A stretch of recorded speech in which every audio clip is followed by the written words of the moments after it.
Hi, folks. Welcome. Hello. Hi. Hi, Leonard, and All team right. How and you doing? everyone. Thank you. Yeah, it was so nice to see you last week. So glad to see the committee out there. It's wonderful.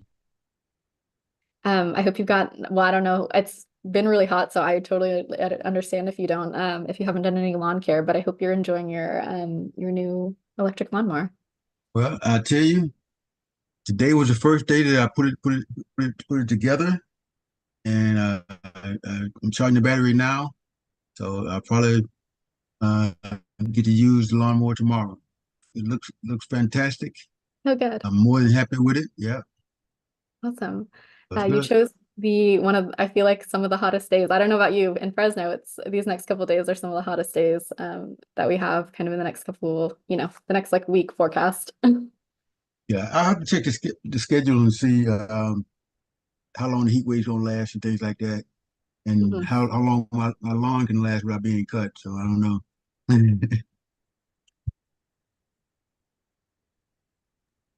Welcome, everyone. I see folks are trickling in. Welcome, welcome. I think we can go ahead and get started since this is the intro and folks are fairly familiar and we can catch folks up as they're joining. Does that sound good to you all? I see some head nods from staff. Thank you, staff. All right, I think we can get started. Hi, everyone. My name is Laura Martinez, and welcome to your 53rd CSC meeting. As always, thank you all for your ongoing presence, your input, and your collaboration in the implementation of the AB617 process in Stockton. As I mentioned, my name is Laura Martinez, and I am joined by my colleague, Amy Ramos, and we are both delighted to be facilitating your meeting today.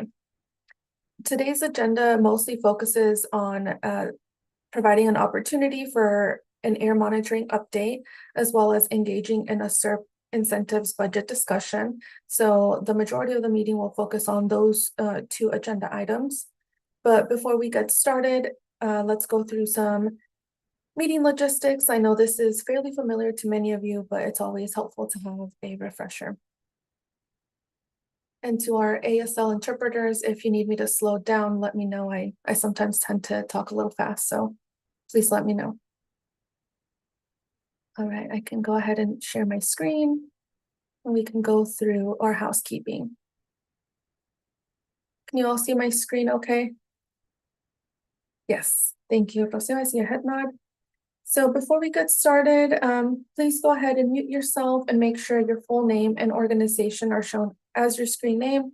As you can see on mine, my name is Laura Martinez. I'm with Harder & Company, and I also added my pronouns on there. To change your screen name, you can click on the top right side of your picture and video. So as you can see here, it's the three dots, the arrow pointing, and then you can rename yourself. And if you need support, please feel free to let either myself, Amy, or anyone from the Air District know, and we're more than happy to help you out. CSC members, please use the naming convention CSC-first name, last name. This is a quick example for you all. And residents R-first name, last name if you're a resident. All other participants use the naming convention, first name, last name, affiliation. And this is another example for you all. And as mentioned, the meeting host can update your screening during the meeting. And having the screen name is important for CSC member attendance tracking. So those who are signed up for the stipend program, this is really helpful when we're going through attendance. If you would like to link your phone audio to your video, you can click on this little caret here next to your unmute button, switch to phone audio, and follow those steps to link your phone and audio together. Once again, for folks who may be trickling in, if you can change your screen name to follow this naming convention, CSC-first name, last name, R-first name, last name for residents. All other participants follow a similar naming convention. Quick virtual meeting etiquette. Please stay on mute unless you are speaking or planning to speak. If you are participating by phone, you can go ahead and use *6 to mute yourself, and you can raise your Zoom hand to ask a question during a presentation Q&A by either typing in the chat, or you can use *9 if you are participating by phone. Again, residents in the stipend program should stay for at least 75% of the meeting to be eligible for a stipend, and that is 90 minutes of a 2-hour meeting. So if you joined right at 5, your 90 minutes are up at 6:30, for example. When we are unmuting ourselves and wanting to provide a comment, if you could please state your name before sharing a comment, this will allow for smooth interpretation of our conversation. So as we're going through it, you're all super good at that. So saying like, "Hi, this is Laura," and then your statement that ensures that folks know who's speaking at what time. Here are a group agreements in order to have a productive discussion and respectful dialogue. Help achieve the meeting goals. So we're going to focus on solutions, opportunities, and productive dialogue. We're going to let everyone participate by stepping up and stepping back. We're going to be civil and respectful. It's okay to disagree, but please be respectful, empathetic, and civil. We're also going to stay on point and on time by keeping comments brief and to the point. This will allow enough time for everyone to participate. We're also going to attack the problem, not the person, by respectfully challenging ideas or outcomes and never attacking the person. And we're going to honor every person's humanity and dignity. And we're also going to seek common ground by building consensus and finding shared values that will help achieve the best results. And as we're going through the meetings, if Amy or I cut you off or step in, we're trying to adhere to these group agreements by having a productive discussion and respectful dialogue. We never intend to cut you off and be rude, but if it doesn't land well, we always welcome feedback from you all on how we can interject and have it be a smooth transition. Here's our agenda. I know the Air District sent it to you all, but it's always helpful to go through the agenda. So we're partaking in welcome and introductions right now. We're going to review the action items tracker, transition to a brief air monitoring update. We're going to spend a chunk of our time in the SERP incentives budget discussion, and then we're going to move on to SANI updates, wrapping up next steps and public comment. I believe that is all I'm sharing. And are there any questions so far? I believe this is pretty normal for us, but if there's any questions, feel free to drop in the chat. What else? We unfortunately don't have a community co-host for this meeting, but as always, if you're interested in becoming a co-host and engaging, we are happy to have you join. So yeah, if you want to be part of the facilitation of these meetings, we invite you to consider volunteering to be a community co-host for future months, and both Amy, myself, and the Air District will help prep you for those meetings. And with that, I'll pass it off to Stephanie from the Air District for welcoming remarks. Hi, this is Stephanie. Thanks so much, Lauda, for the introduction. I just wanted to thank you all for being here today. This presentation really is, I think, a great presentation for the time. We're halfway through the year. It's June, and I can't believe that we're already here. But I think it'll be a great kind of summary of how the progress that we've made on the SERP so far, really thanks to this committee's commitment to making improvements to air quality in the Stockton community. So I think this will be a really great presentation. We also have some folks that want to give an air monitoring presentation as well to you all, or really just an update. So I'm really looking forward to tonight. And with that, I'll go ahead and pass back to the facilitation team. Thank you, Stephanie. This is Laura again. Yeah, thank you for your welcoming remarks. We can go ahead and transition to reviewing the action items tracker, and you're all fairly familiar, mostly familiar with the action items tracker. But right now, Rocio will go through that, and that's once again so that the Air District, as well as when we're having these meetings, we can come to a collaboration, and we're taking your suggestions as we're going through the meeting. So it's a tool for accountability between the Air District and the community. So I'll go ahead and pass that to Rocio. Thank you, Laura. This is Rocio. Good evening, everyone. Let me go ahead and start sharing my screen so I can get started with the action items. Okay, can folks see my screen? Seeing some head nods, thank you.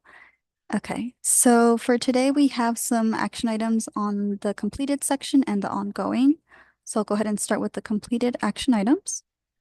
So the first action item from the last meeting was to follow up with the CSC member with the notes and meeting materials from the April in-person CSC meeting. So we went ahead and sent them those materials. Following with the next action item, I know folks were really interested in getting a budget review presentation. And as Steph said, there will be a presentation on that today, so folks will get a chance to see that. Moving on to the next action item was for the district and city of Stockton to answer any questions that folks have on the bike lanes project. And there's actually going to be an update during today's presentation as well. So it'll give folks an opportunity to ask any clarifying questions if they have any. Moving on to the next action item was for the CSC to review the air monitoring presentation so they can be prepared for today's update in the meeting. And just as a reminder, we always post meeting materials on the community webpage, so it is posted there. And we also went ahead and sent this to the CSC via email, so hopefully folks had a chance to review that. Moving on to the next action item was for the Delta Stewardship Council to return to a Stockton meeting, so that way they have an opportunity to discuss more into the Delta Climate Adaptation Plan. And so the Delta Stewardship Council did return to the Harmful Algal Bloom Subcommittee last month in May. And just again, as a reminder, we post all of the meeting recordings to the webpage, but I also went ahead and linked it here in case folks want to click on that and watch the recording. And then if you have any questions, feel free to reach out to the Delta Stewardship Council. Their email is provided right here as well. So moving on to the last completed action item, the district to work with Valley Can to host a passenger vehicle replacement outreach event. And so super exciting.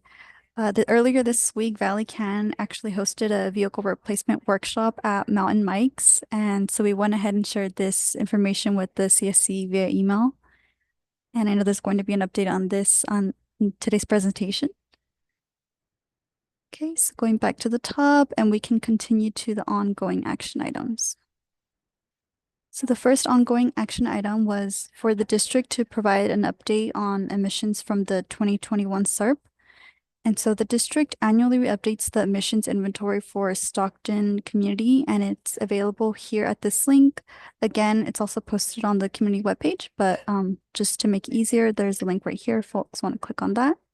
And so at a future meeting, the district can update the CSC on how emission reductions in the SERP impact the projected air quality in the community. Moving on to the next action item, the district to host an informational open house event where CSC members and community members in Stockton can learn about AB617 and apply to any programs that are available to them. And so last month, the district actually hosted a lawnmower trade-in event, and super exciting because folks got to trade in their gas lawnmower and receive an electric lawnmower. And they also got to take an air purifier home through the Clean Air Rooms program. And so also later on in this month, there's going to be a community clean air day hosted by the district. So the district will continue to plan events where community members can learn more about AB617 and sign up for any programs that we have. Moving on to the next action item. So these next three action items are for the district to work with Valley Can to do outreach for the passenger vehicle repair program and also host a tune-in tune-up event. So CARB approved this program and super excited because the program is now open and the district is currently working with partner agencies and the CSC on outreach opportunities and also working closely with Valley Can to soon host a tune-in tune-up event in Stockton. So more details to come on that. And that is the end of the action items. I'm happy to take any questions if folks have any.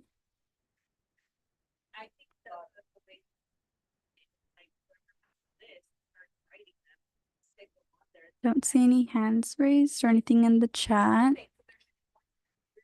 I can pass it back to Laura, and like if anyone has any questions, feel free to drop it in the chat. We'll be happy to answer those. Thank you, Rocio. This is Laura again. Thank you for taking us through the action items. Before we move forward, I'm going to give folks another opportunity if they have any questions to raise your hand or to type in the chat.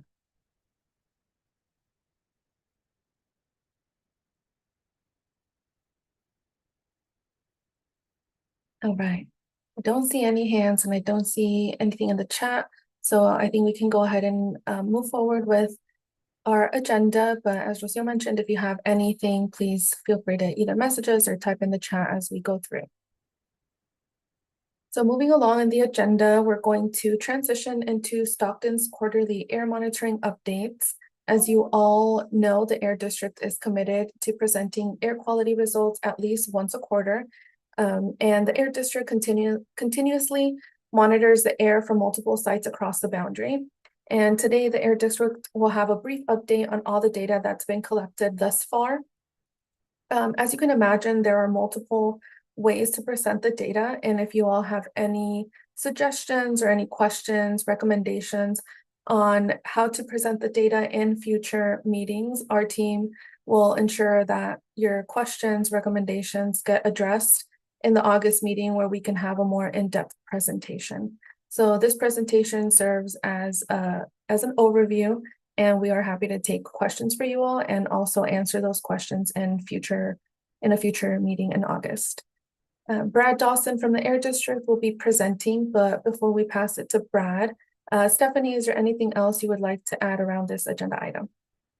This is Stephanie. Thanks, Laura, for that great introduction. And just wanted to reiterate, I know last meeting we had such a great, rich discussion about SERP updates, so we didn't have an opportunity. We did share out the presentation from May, but actually an update Chai is here today and will be giving us really just a high-level overview of that presentation because we want to make sure this data gets to you.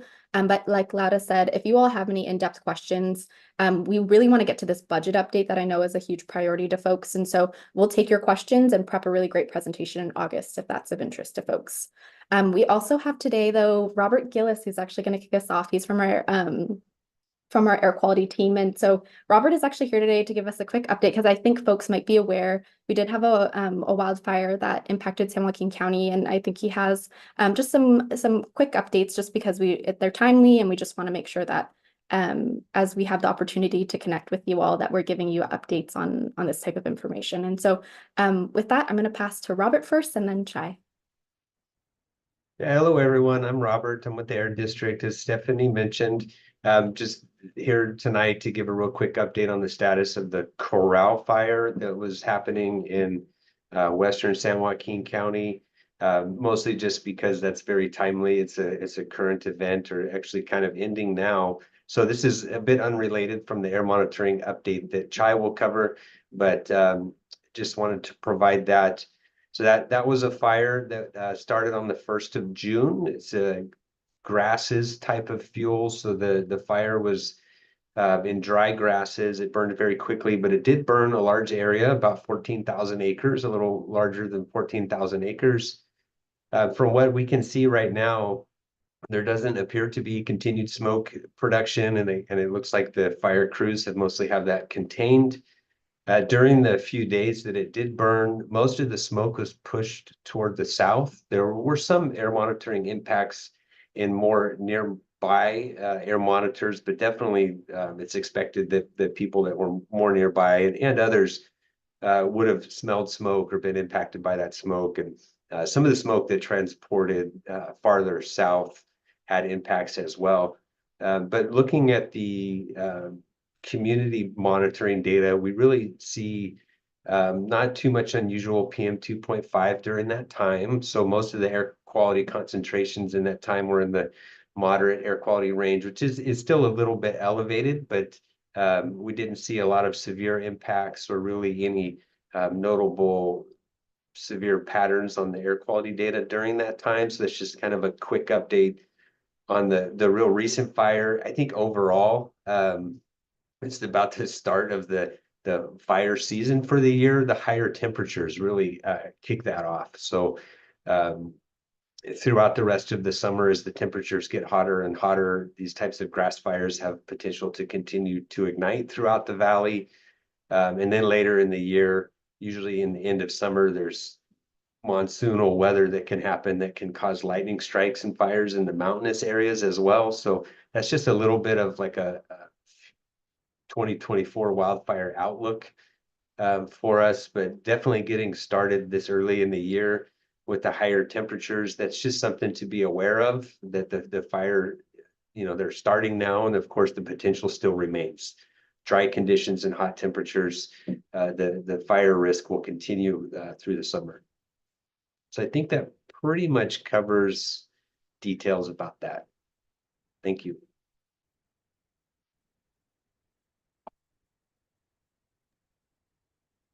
This is Stephanie. Thanks, Robert, for that update. I just maybe just to reiterate, I do appreciate, I think Robert just has a really great reminder for all of us that while we didn't see too many impacts directly in the Stockton community from this fire, it's just, of course, on all of our minds that wildfire season is kind of at its start. And so we'll continue to bring updates to the committee, especially, fingers crossed, it's still, that we don't see them, but we're just prepared and we want to make sure to share that information and kind of educate folks on kind of what's going on in the community. So thanks so much, Robert. I have a question, Stephanie. This is Margot. Not necessarily with that fire, but I noticed there was an ad on TV about fire prevention and fires, and they listed like the three Stanislaus, San Joaquin, and Calaveras, I think, and they recommended no outdoor burning. And I know in wintertime there are no burn days, period. But is it only recommendation with this heavy heat that's true? Does that come from the air district, or does that come from the fire control, or do you know what that is? I wouldn't mind, Stephanie, I have a quick thought on that. So this is Robert again. That's a really good question. Year-round, the air district is generally not encouraging wood burning, and we do actually prohibit wood burning outdoors anyway. And so the wintertime curtailments that we have are for indoor residential, like fireplaces or certified wood stoves and things like that, where there are different declarations for each state, but the outdoor open burning is always prohibited. But then, of course, from the fire agencies, the fire risk point of view, that message is super relevant as well. I think they're just acknowledging that there may still be some people who might need to hear that message and understand that the activity was really more risky right now with the higher temperatures and really dry conditions. Thank you. So it is not supposed to happen year round. Okay, thank you.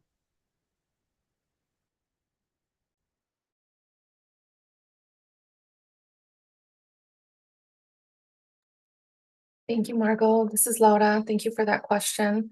Do we have any other questions? Are we ready to transition to Chai leading the quarterly air monitoring update? All right, I'll pass it to you, Chai. Thank you so much for joining. All right, thank you, Laura, and good afternoon, everybody. Let me see if I can share my screen here. All right, everybody see that? Yes, we can. Okay, as Stephanie had already mentioned earlier, the detailed presentation was already provided, and we didn't have time in the last meeting to go over it.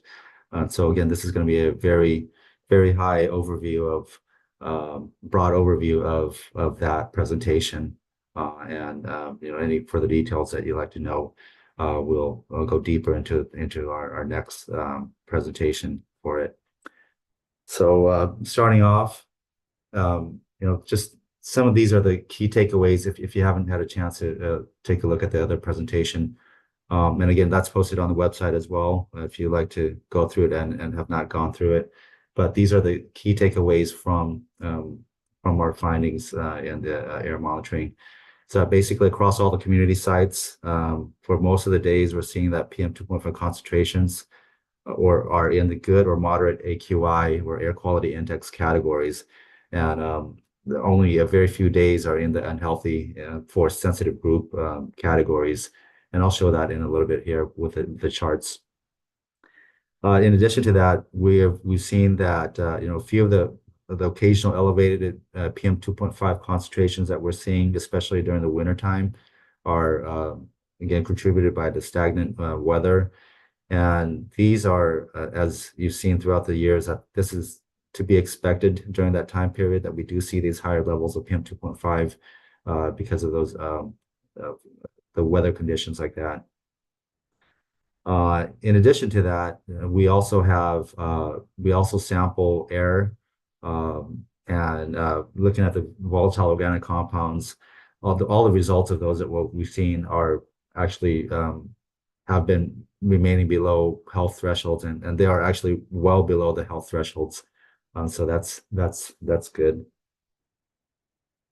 So just for comparison, for the annual PM 2.5 standard, as you see here, we have two standards. One is a previous standard, which is a 2012 standard. And the second one, which is the bottom one, the previous one was at 12 micrograms per cubic meter. And just recently this year, that's been updated, and that's dropped down to 9 micrograms per cubic meter. So as you see on the bottom there, all the locations, and to the left-hand side here, that's a microgram. And this is all just for all of 2023. And as you'll see in here, we are missing with the edible schoolyard, we're missing that one because that didn't have the entire year of 2023 data in there, so we didn't include that into there. But for the most part, all the other sites that were fully operational for the entire 2023 year, you can see that they're below the previous 12 microgram standard, and are slightly above the new annual PM 2.5 9 microgram standard here. And as I mentioned earlier, if we were to look at every single day for these two, and one thing I forgot to mention was, so what we're looking at is the fourth quarter of 2023 and the first quarter of 2024, basically 2 quarters together. So if looking at these, what this chart shows is each location, it represents a bar, each bar represents a location. And the numbers on the left-hand side, that's a AQI index. And the green here is the good days. Yellow is moderate, and the orange is for unhealthy for sensitive groups. And we didn't have any days that were under the category of healthy, unhealthy, or very unhealthy, or hazardous. And as you can see here, majority of the days are good and moderate, and just very few in the fourth quarter that are in the unhealthy for sensitive group category. And that is pretty much it, just a very broad overview of the air quality that we've seen for the fourth quarter of 2023 and the first quarter of 2024. And I'd be happy to answer any questions that you may have.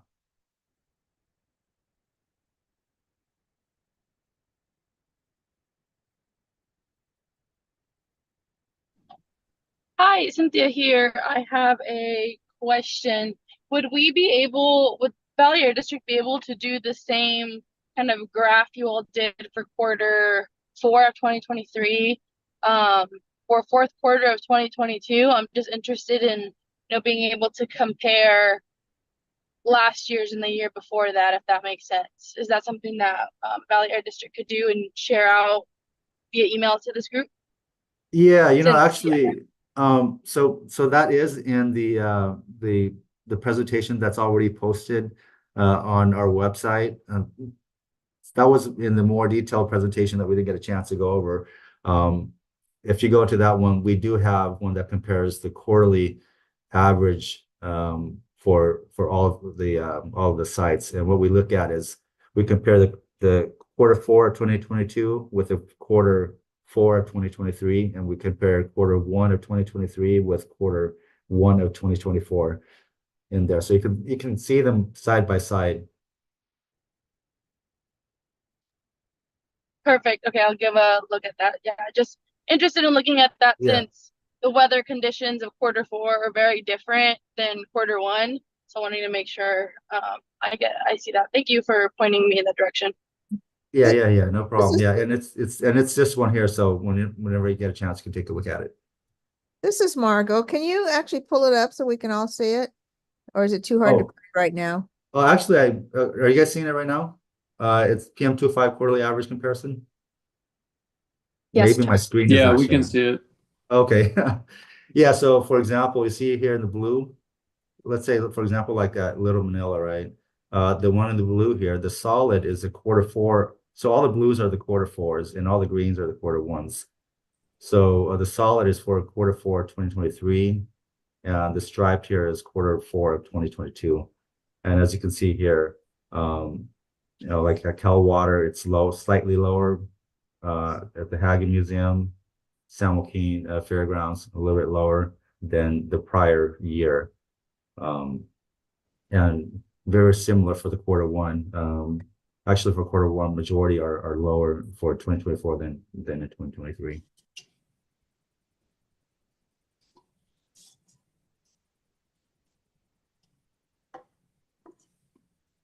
This is Laura. Thank you, Cynthia, for asking that question, and glad to see that it was in May's presentation and you all were able to see it in real time.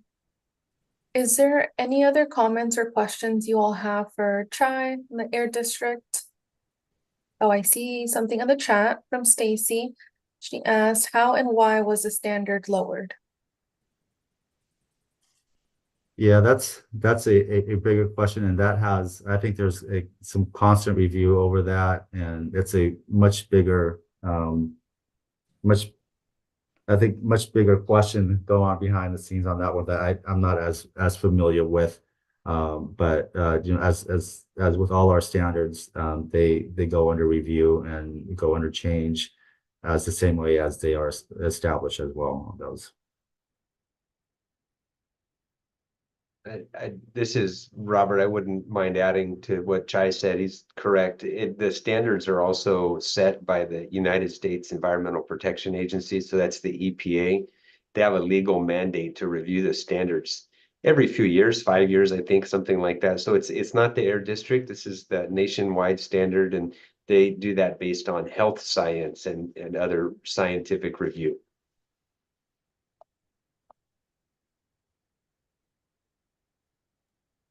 This is Laura again. Thank you, Chai and Robert, for that.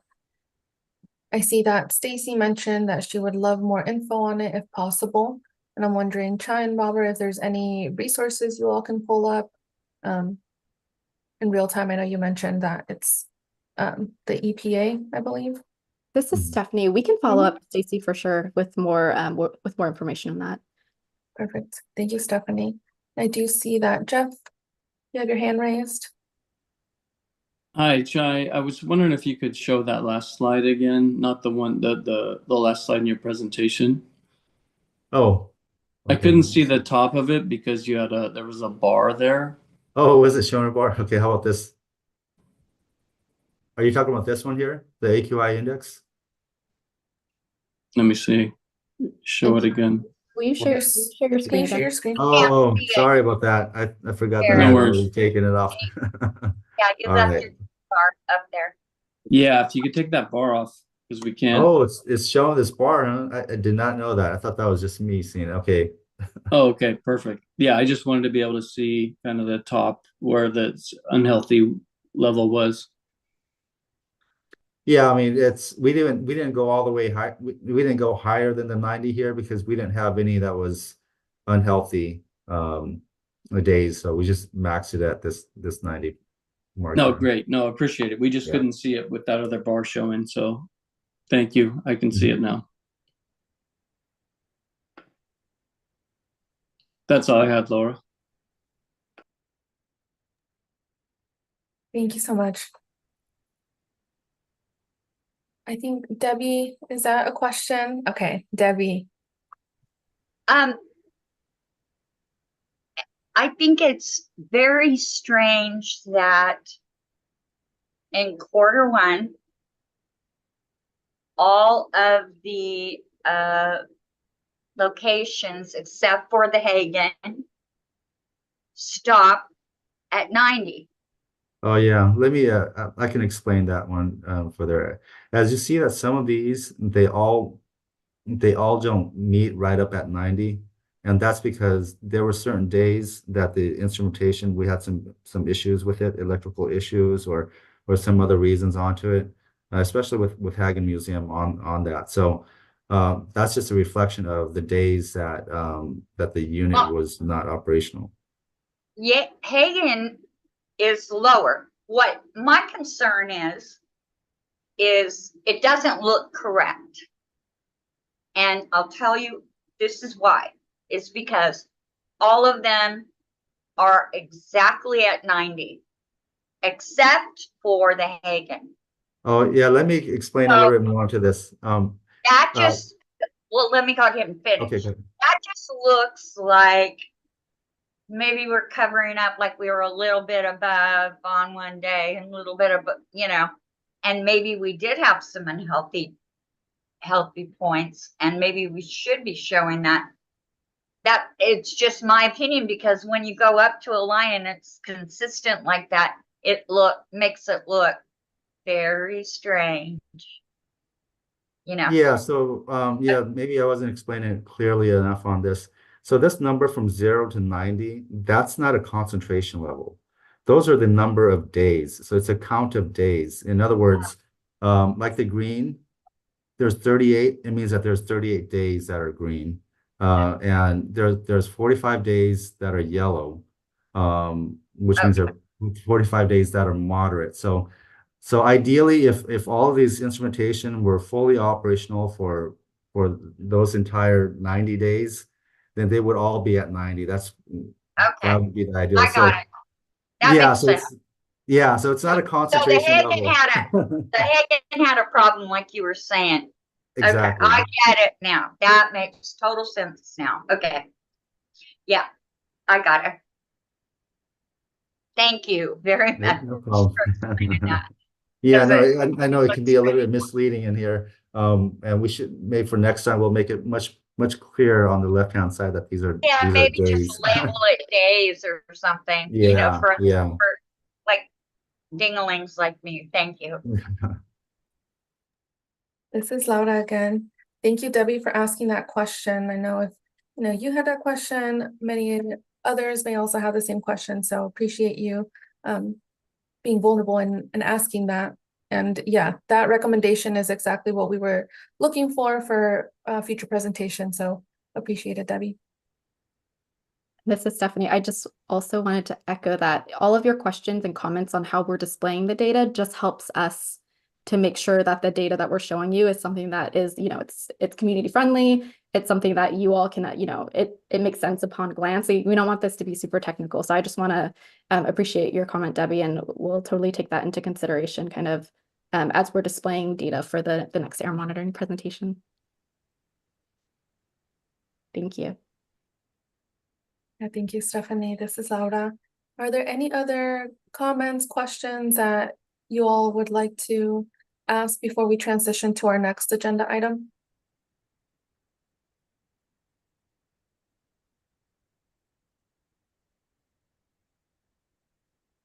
I don't see any hands. And I don't see anything in the chat. So I think we can go ahead and transition to our next agenda item, which I will pass it off to my colleague, Amy. Thank you, Laura. This is Amy. Good evening, everyone. We are ready to transition to our SERP incentives budget discussion.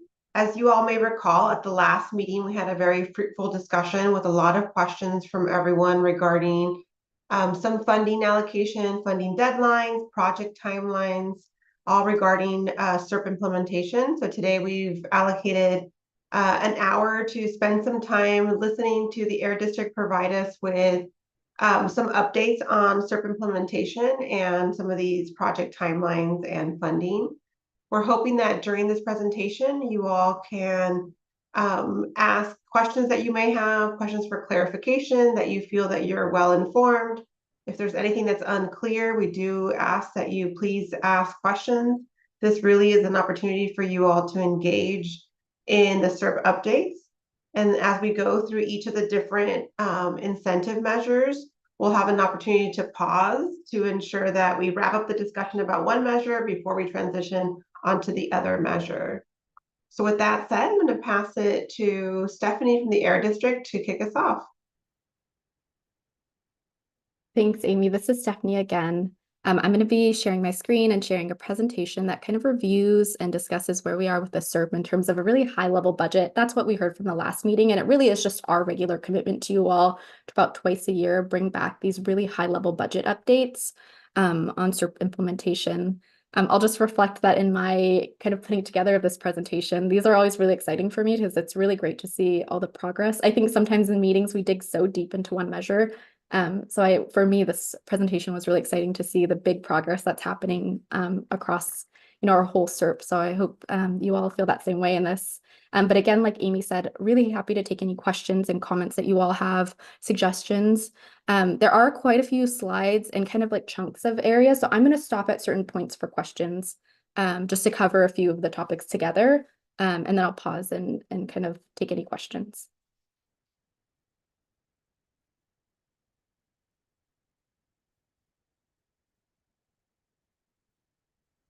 Can everyone see my screen? Perfect. Good. Thank you. As a reminder, your Community Emissions Reduction Program, or SERP, has 31 measures in it, a lot of those related to incentives, but also things that are related to enforcement, permitting, outreach, different partnerships. There is a little over $31 million allocated to this community, and we're looking to reduce about 66 tons of PM2.5 and 698 tons of NOx. And we're super excited. All of the commitments are underway kind of in various stages. And I'll dig into that in the next few slides. Just as a reminder to everyone about kind of our district commitments to you all to keep, to make sure that you all are involved in this process with our incentive measures. Every single month we update and post what we call our SERP trackers. And this really shows kind of a high level month-to-month view of all of our incentive measures, kind of the funding that's spent, what's remaining, the impacts in terms of like the emissions. And so it's a really great way to get, if you're ever wondering about a measure and where it's at, that tracker is the best way to look, in addition to, of course, asking us. Also monthly, we provide updates on SERP implementation to you all and solicit input on kind of opportunities for adjustment. So for example, just last month, we talked about the passenger vehicle replace program. About twice a year, like I mentioned, we definitely love to dig into the budget with you all. It's our commitment to all to really look at the budget and, tailor as we need to make sure, that we're following through with our SERP implementation and seeing progress there. And then in September, as you all, I think, have seen several versions of it every single year, we put together an annual report that provides kind of an opportunity to elevate any challenges or again, customize any of our implementation to kind of suit the Stockton community. And with that, I'm going to dig into the first bucket of SERP measures, and that is our more resident-facing measures. This is kind of a high-level bar graph that shows the funding. So there's two different colors here. All of the measures are kind of lined up on top of each other, and there's two different colors. The light green bar kind of shows what's remaining, and then the dark green bar shows funding that's spent. And so you can see overall for most of these measures, there is progress, and you can kind of see the funding that's remaining in that little section at the end, the funding amount, that's what's remaining. There are two measures here, tune in, tune up, and passenger vehicle replace. that don't have any spent funding at this time. That might have changed because the programs actually, I'm super excited to share. I hope you all got the email, but both of those programs are now open. They're definitely high priority and popular programs amongst community members. So we're really excited that they're open and looking forward. I'm going to dig into it a little bit more in the next few slides.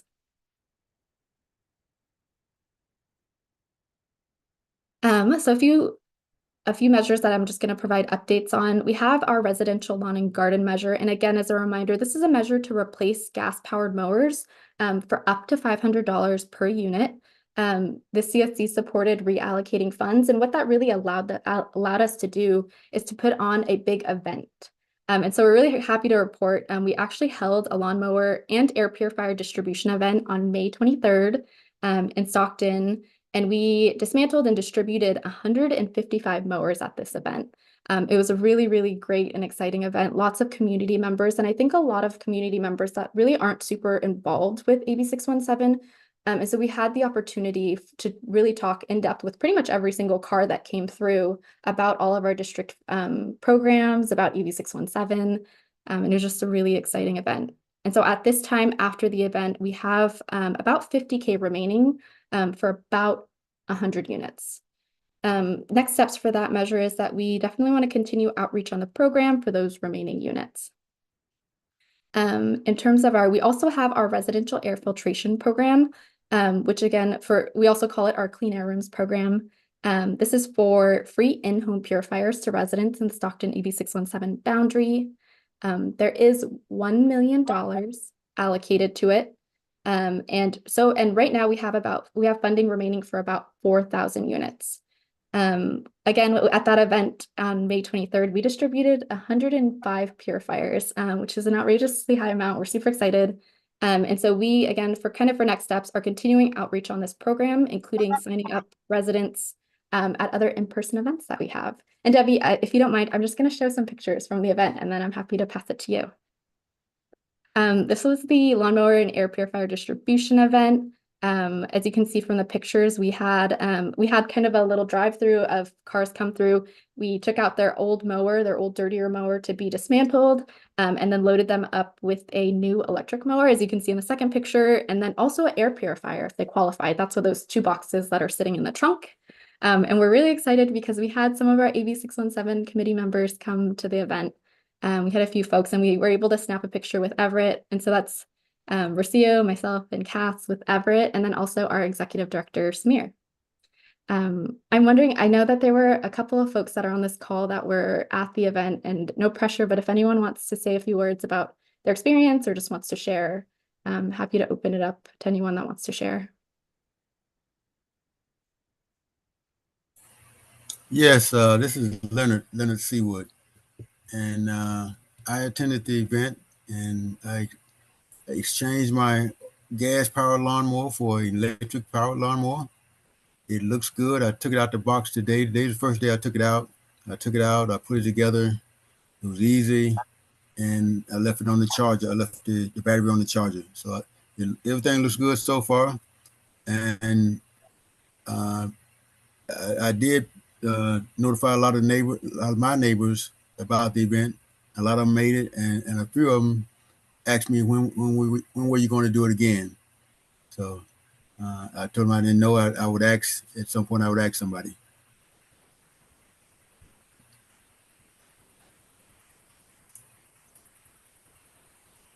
This is Amy. Thank you so much, Linda, for sharing. Debbie? Yeah, I just had a question for Stephanie. So I know that there was applications that you guys already had so many applications filled that you were taking people that were like in a line, for example. So are you going to take those people first on the next event, or how is that going to work? This is Stephanie. So we did, You're totally right, Debbie. For this event, we had 200 spots, 200 mowers to distribute. And so what we did to ensure that we really wanted to make sure that people weren't showing up to the event and then were like disappointed that they couldn't get one. So we did a reservation system. And so folks signed up, had a mower reserved and registered for them, and could just come and pick it up. We did have some folks not show up. And so they were able to kind of wait in a wait list, and they picked up a mower if someone didn't show up, so they were also able to pick up a mower as well. So as of now, we've kind of cleared that list. And for anyone that is interested in the program, I'm still on it. I wasn't I either missed the contact or I don't know what happened, but I filled out an application. That's and yeah. We sent him. Yeah, I didn't get any notification. Yeah, thanks, Debbie, for letting us know. I believe we called and mailed a letter to every single person that did apply, and you're eligible because you live in our boundary. And so I can maybe follow up with the team specifically on your application and follow up to see what happened. I will say the program still has funding and is still open. So we have about 100 units that we still can take. And what would be slightly different is you just have to take it to a dismantler. Because that it was almost like a one-stop shop at this event, but the program still has funding and is still open to people that want to apply. So I filled it out that day, and I'm wondering if I know somebody else that filled it out that day. So I'm wondering if people that filled it out that day maybe, didn't get, maybe that's why it was missed or something.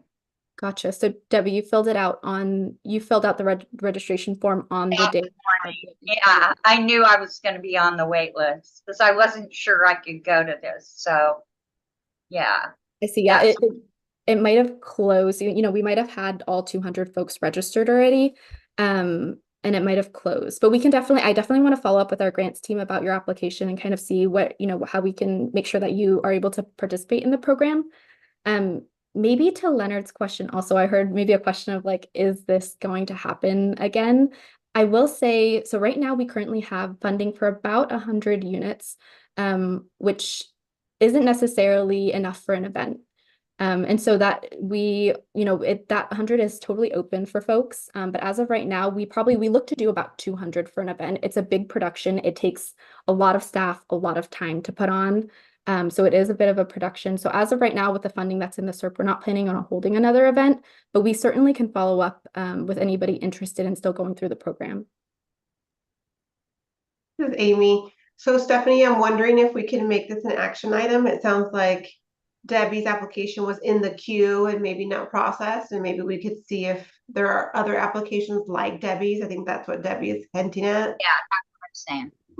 So that then we can see like who was in the queue and is there a process to follow up with Debbie and other folks, and then also reach out to other individuals. That's great. Thanks, Amy. And thank you, Debbie, for bringing that to our attention. And this is Margot. I have a question. So, oh God, my brain's leaving me.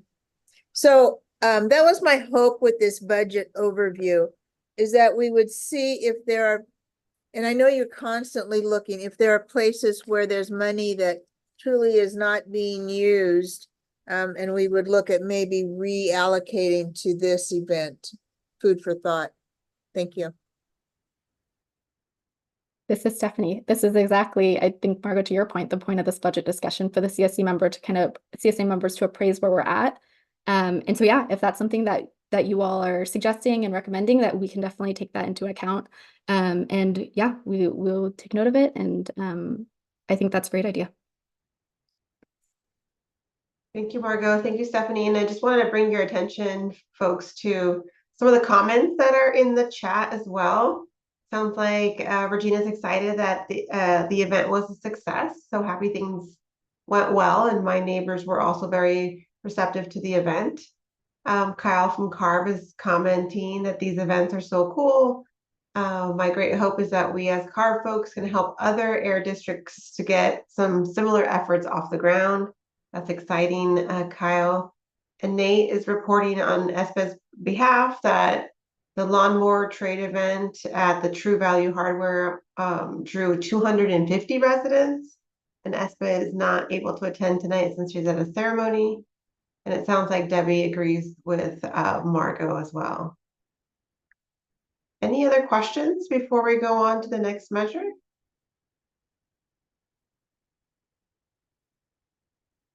All right, really enjoying the cadence of the presentation and questions. So let's go ahead, Stephanie, and go on to our next item.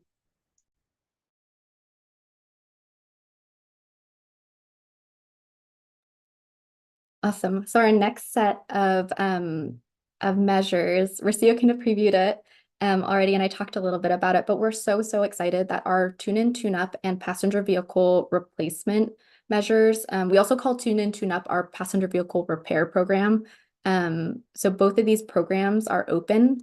As a reminder, the tune-in, tune-up, or passenger vehicle repair program is funding for emissions-related vehicle repairs.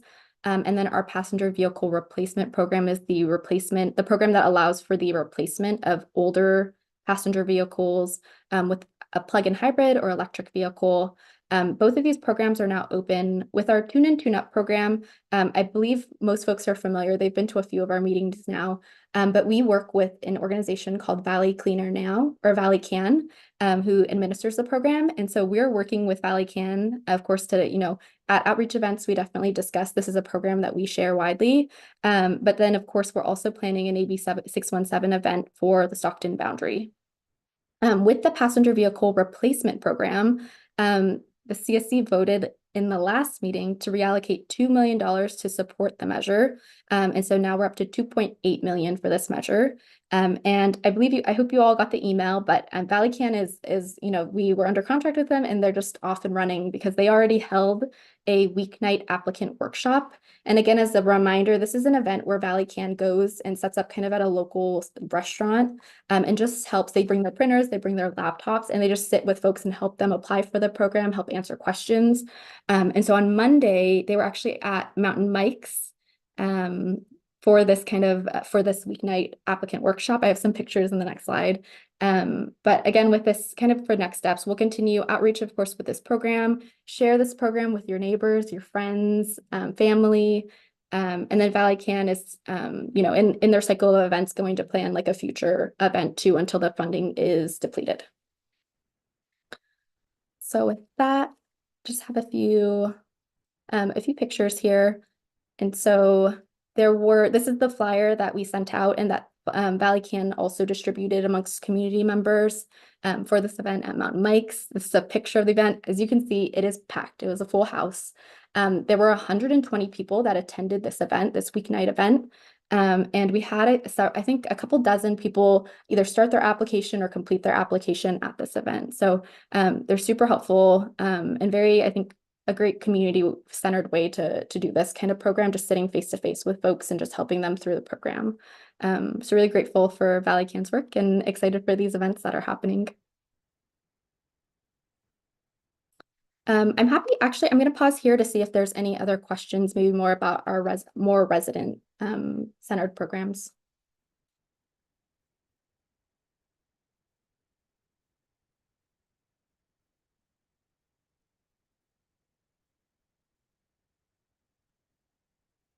I see a question. This is Amy and Stephanie from Regina that she applied online and was not contacted.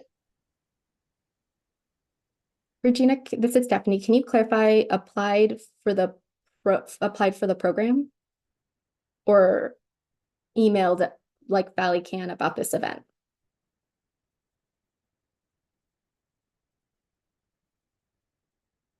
Maybe I'll just share. I think for this event that you all see the pictures of it, this was just you come there, you go to the event and you kind of get the assistance you need.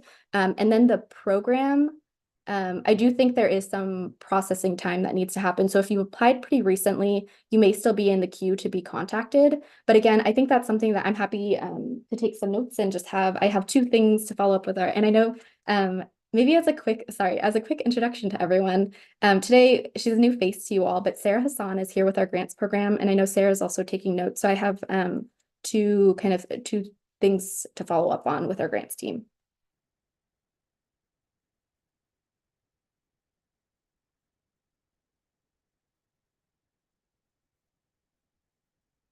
This is Stephanie. Thank you for your question, Regina.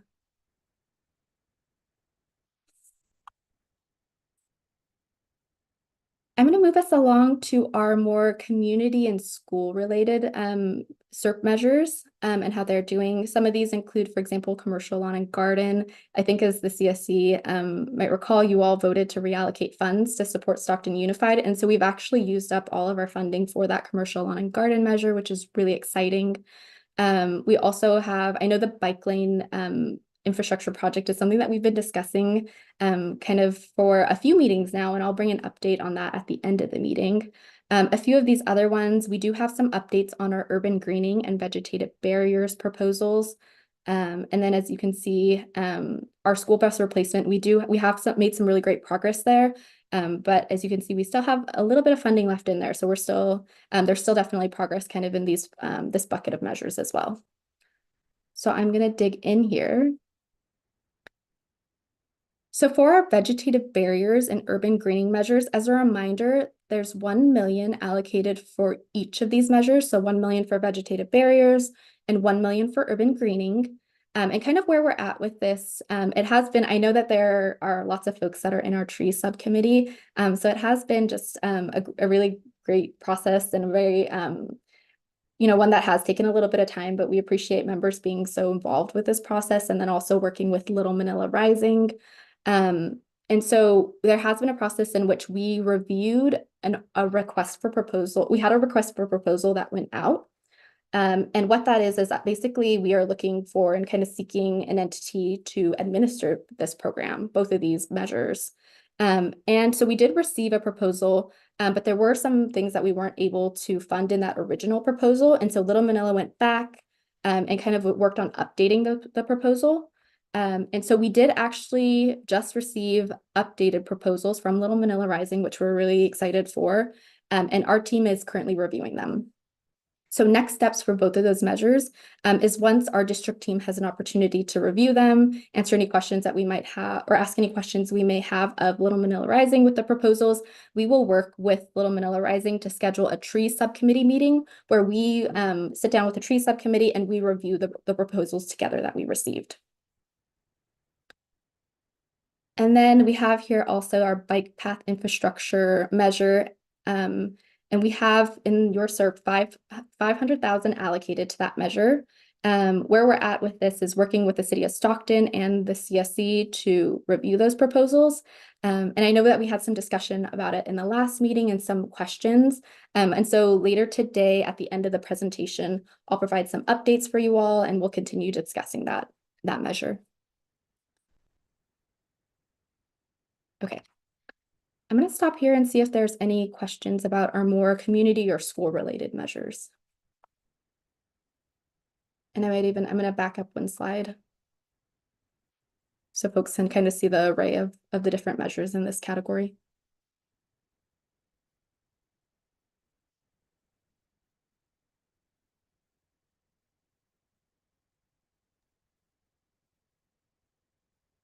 This is Amy. I'm not seeing any questions on the chat or hands raised. Thanks, Amy. Keep moving us forward then. And so the final bucket of measures that I'll kind of dig into are ones that are more related to kind of, they're more of our heavy duty measures, ones that are geared towards businesses.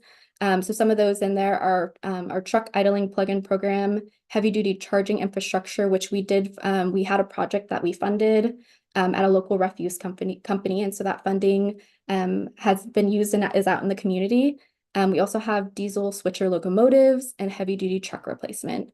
As you can all tell from this slide, this is where, there is a large sum of money from the SERP that's allocated to these heavy duty measures because these measures really have a high impact on reducing emissions in the community. And so I'll dig into some of the updates that we have in particular with the two measures that really are a lot of the funding that's in our SERP. And so for our heavy duty truck replacement measure, we have 10 million allocated there. And as a reminder, this program is for the replacement of an older truck to move to something that's cleaner, so near zero and electric technology. And we actually are working currently with interested applicants to apply for 8 local refuse trucks. And so we'll definitely continue. We've been for this measure, I think we've shared it several times. This measure is definitely a more challenging measure. While we definitely are excited kind of for the technology, a lot of the technology that's out there for heavy duty trucks is just a lot newer, and a lot of folks are still kind of testing, a little bit wary of it, just in terms of whether or not the newer electric technology is able to, provide enough charge, the distance, the range for businesses to be able to continue their regular operations. And so this measure has been a little challenging in terms of getting folks to kind of make that transition. It's new technology. It really is kind of, we're at the forefront of this technology transitioning. And so we're really excited that we have some interested applicants that we're working with right now. We'll of course continue outreach to businesses, different single owner operators that are within the boundary. We continue to go to a lot of trucking events that are in the community to talk about our program. And then also another space that we want to make sure that we are filling is we've kind of heard from a lot of the trucking industry that Stockton is an area that really it is lacking charging infrastructure. And so kind of to meet that need, we are exploring opportunities to kind of expand the heavy duty charging infrastructure that's in the Stockton community as well.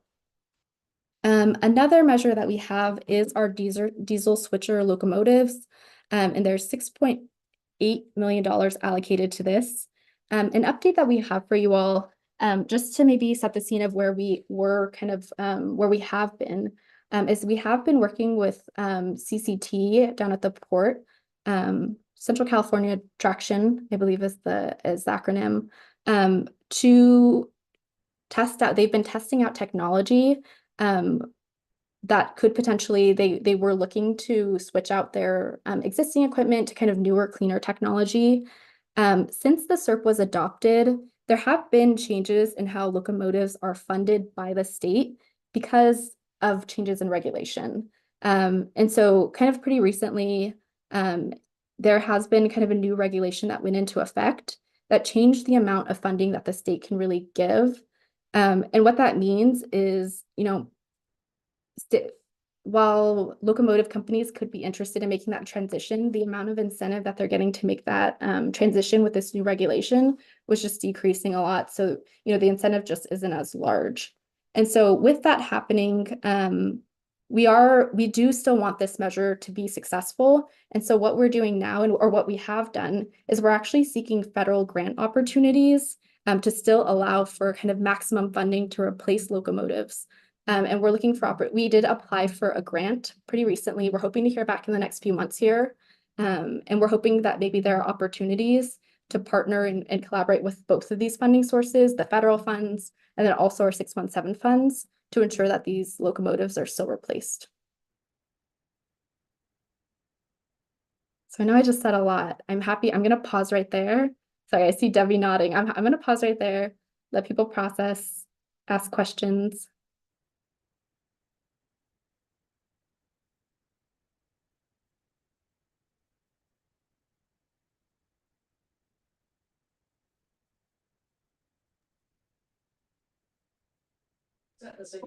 Stephanie, is that federal funding that would be separate from AB 617?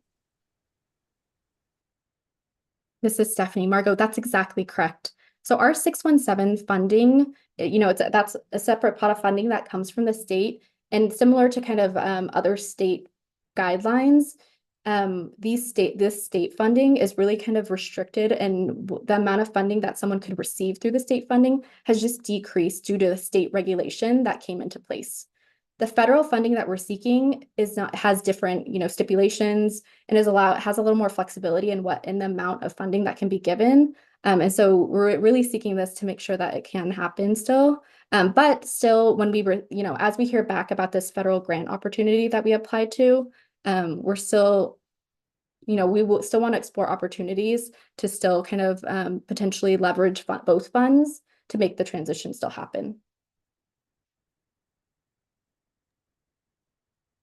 Margot, let me know if that didn't answer your question. And I saw, this is Amy, I saw Kyle go off mute. I don't know if you had a comment to that before we go to the question. I did. Yeah, I was looking for the raise hand button. I stopped myself from just butting in. But since you've noticed and called on me, I appreciate it. Yeah, this might be a moment I can chime in with some helpful broader context. One of the restrictions that the legislature put in place for the appropriations of cap incentives money is that essentially we could fund projects that reduce emissions that aren't otherwise required by existing rules or regulations. And that's kind of a common component for a lot of incentives programs. And so, the incentives for AB617 aren't really an exception there. So yeah, it's tricky for on-road stuff, as Stephanie mentioned. I can 100% back up everything she's saying. Thank you, Kyle, for that important context. Debbie, I see your hand is raised. Please go ahead.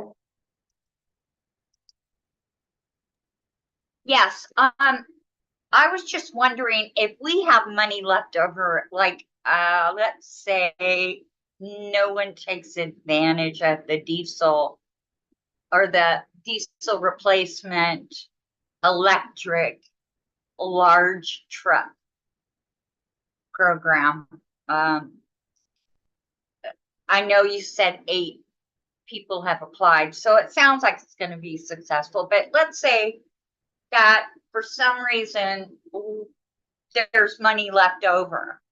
Is it too late in the game now to move money from one thing to fund another thing that was successful?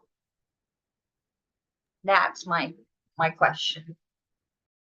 This is Stephanie. Debbie, I love your question because this is exactly what this presentation is all about. It's not too late.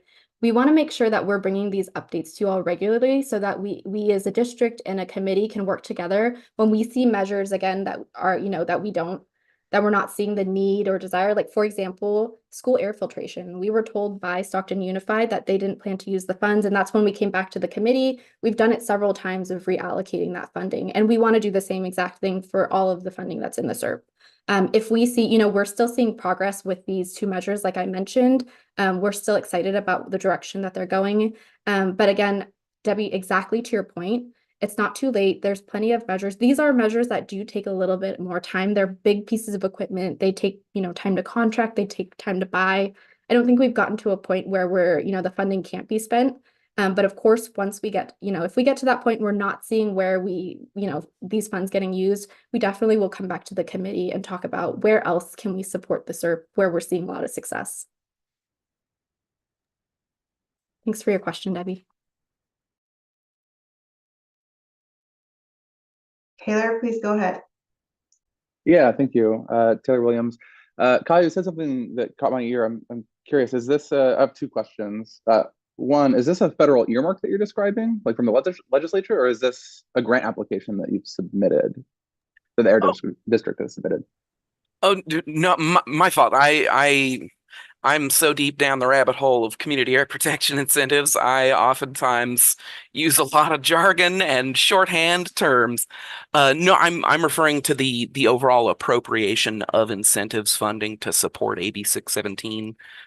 I always colloquially refer to it as cap incentives. So this is my fault for that. But yeah, it's basically the money that the legislature appropriates to CARB, and then we in turn allocate it to each of the air districts. And so, like the funding going into these CERP measures that Stephanie's been going over, that is, I guess I can't speak to say for sure that it's all cap incentives, but I feel confident enough saying the bulk of it is, at least. Correct me if I'm wrong, please, Stephanie. But yeah, so it's state money, specifically from the greenhouse gas reduction fund. We don't need to we don't need to dig into that into the weeds there, though. This is that's helpful. Taylor, I think maybe your question about the federal grant that I just mentioned. Yeah. Perfect. The federal grant it is a federal grant that we're applying for. So it would be federal funds that have kind of different, like Kyle is mentioning, they just have different requirements, things like guidelines and things like that. The grant that we applied for was through the U.S. Department of Transportation, the Federal Railroad Administration. Okay. and my related question is, have you already described how AB617 funds would be used in that application? You're talking about using it as like leverage dollars. So I'm just curious, like recognizing especially like federal dollars can be like super restrictive. Like I'm curious how you're thinking about potentially like the CSC's input on how those dollars might be spent. Yes, this is Stephanie. Great question. We just submitted the application, so I don't know that we've gotten to the point of this is where, of that kind of conversation yet. But to your point, our grants team, we're working on this. And so we'll bring updates to you all soon. We think we probably won't hear back for a few months with this application. So we think we still have some time. But to your point, Taylor, where there are opportunities and where there are updates with this measure, we'll definitely bring them to you all. Perfect. Thanks, Stephanie.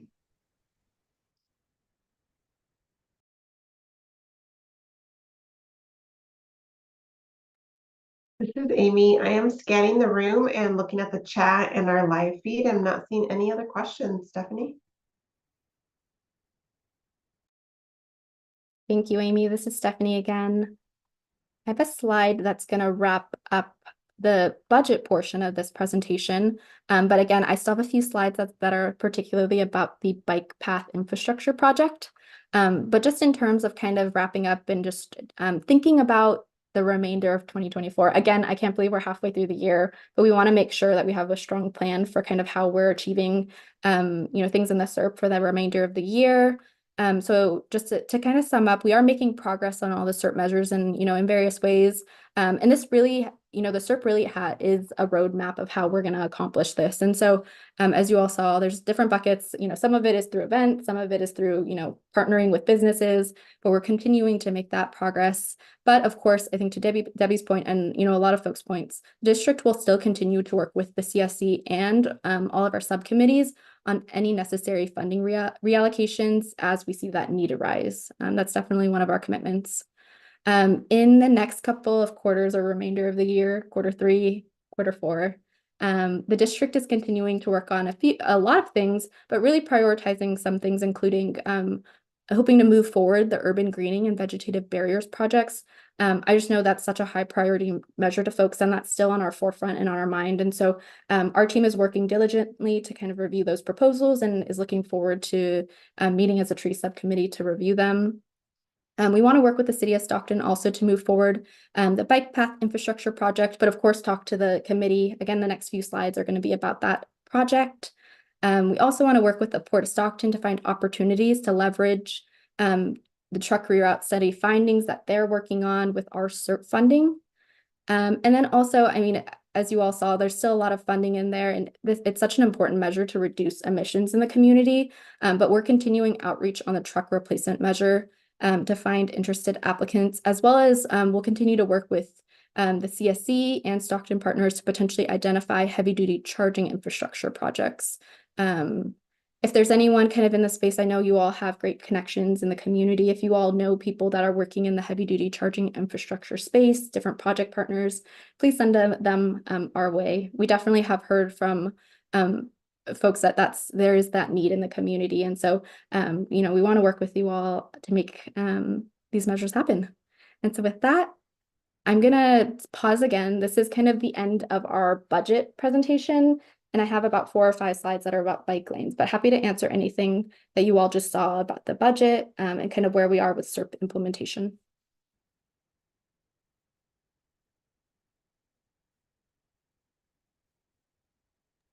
This is Amy again. I'm not seeing any questions, but let's just give folks a few seconds.